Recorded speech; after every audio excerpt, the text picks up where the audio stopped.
In the early 4th century AD, Rome was in turmoil.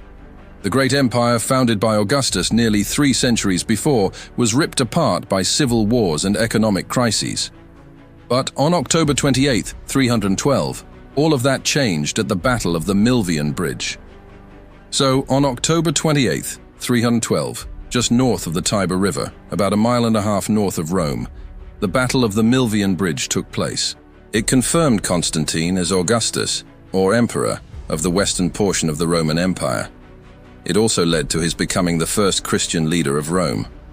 For most of the 3rd century, the Roman Empire had experienced considerable chaos, including a rapid succession of emperors. Diocletian, who became emperor in 284, temporarily halted the decay. He also concluded that the empire was too vast to be ruled effectively by one man. So he instituted a tetrarchy, or rule by 4 men. He installed Maximian in the west, while Diocletian himself ruled in the east. Each held the title of Augustus, and each appointed a subordinate to assist in ruling his half of the empire. These men, Galerius in the east and Constantius in the west, had the title of Caesar. On the death or retirement of the Augustus, the Caesar was to succeed him and then name a Caesar in his turn.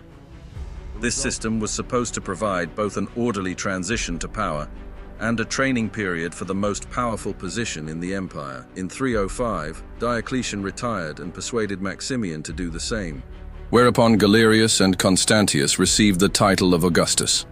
They named as Caesars Flavius Severus in the west and Maximinus Daia in the east. These actions, however, angered 2 people who thought that position should be theirs: Constantine, the son of Constantius, and Marcus Aurelius Valerius Maxentius, son of Maximian. In 306, Constantius died. His legions in Britain and Gaul proclaimed Constantine as Augustus, although Constantine declined the title. Constantine was duly confirmed as Caesar, but Severus became Augustus in the west. The legions in Italy, however, refused to recognize Severus, proclaiming Maxentius as Augustus. This led to civil war in the west during 306-307, ending with the execution of Severus and the proclamation of Maxentius as Augustus. Maxentius succeeded to his father Maximian, however, who came out of retirement and reclaimed the throne. Galerius, in the Eastern Empire, refused to recognize either Constantine or Maximian as Augustus. Galerius named one of his generals, Lysianus Licinius, to replace Severus, and invaded the Western Empire to enforce this decision. If all this was not already sufficiently complicated, Maxentius then forced his father from power again and assumed the title of Western Augustus. Galerius's nephew Maximinus Daia also claimed the title. To settle the issue, Diocletian called a conference in 308 at Carnuntum, present-day Hainburg, Austria. It confirmed all the claimants, except Maximian, in the title of Augustus, and gave each a portion of the empire to administer. This arrangement lasted only 2 years. In 310, Maximian fled from his son to Constantine's court in Gaul. There, Maximian intrigued to overthrow Constantine but was taken prisoner and forced to commit suicide. In 311, Galerius died, leaving 4 Augusti: Constantine in Gaul, Maxentius in Italy, Licinius in the Balkans, and Maximinus Daia in the east. The tyrannical Maxentius, convinced that Constantine was plotting against him, prepared for an invasion of Gaul. Learning of this, Constantine decided to strike first. Although he commanded some 100,000 men, Constantine was obliged to leave the majority of them to protect the frontiers. Constantine did conclude a pact with Licinius in the east, however, that included the pledge of the marriage of Constantine's sister to Licinius in return for the latter's neutrality. With his forces, Constantine marched into northern Italy. In the meantime, Maxentius had crossed the Alps with his army and taken possession of Milan. From there, he planned to push north into Gaul. But before he could do so, Constantine caught up with him at the Milvian Bridge.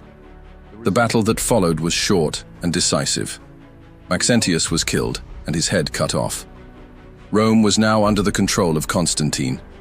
So the Roman Emperor Maxentius had seized control of the West in 306 after the previous emperor, Diocletian, had abruptly retired.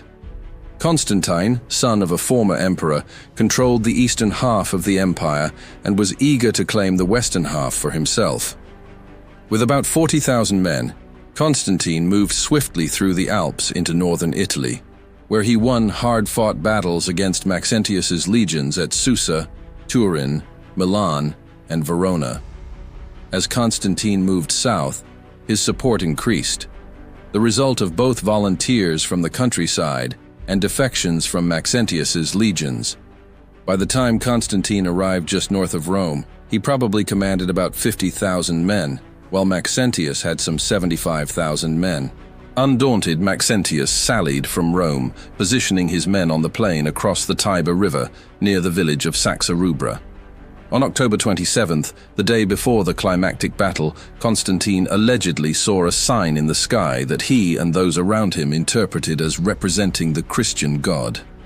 A story has it that during the night, Constantine experienced a dream in which a voice told him to order his men to place the Greek letters Chi and Rho, the sign of Christ, on their shields, assuring him, "In this sign, you will conquer."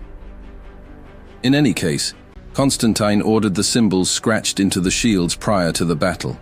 There were a number of Christians in Constantine's army, and Eusebius, later bishop of Caesarea in Palestine, related that Constantine later told him that he had vowed before the battle to convert to that faith if he triumphed. There are few details of the battle, which took place just north of the Tiber. Apparently, both Constantine and Maxentius placed their infantry in the center and their cavalry on the flanks. The decisive point came when Constantine led a charge by one of his cavalry wings. Maxentius was utterly defeated. Only the Milvian Bridge was open as an escape route back to Rome, and not all the men could get across it in time. Maxentius and many of his legionnaires drowned in the Tiber. His body, clad in armor, was found the next day. Following the battle, the Roman Senate recognized Constantine as sole Augustus in the West. Constantine duly converted to Christianity, an act that encouraged many of his entourage to do the same. In 313, Constantine met with Licinius at Milan, and the two announced the Edict of Milan that pledged religious tolerance in the empire, to include Christianity. Constantine then fought hostile Germanic tribes, while Licinius waged war against Maximinus Daia, whom he defeated. Constantine and Licinius were soon quarreling, and in 323, Constantine defeated him. Licinius was executed the next year. In 325, Constantine called the Council of Nicaea to define Christian doctrine. It declared some Christian beliefs heretical and blamed the Jews for Christ's death, setting in motion a series of pogroms. Christians now persecuted other religions as Christianity once had been persecuted, and Christianity gradually became the dominant religion of the Roman Empire.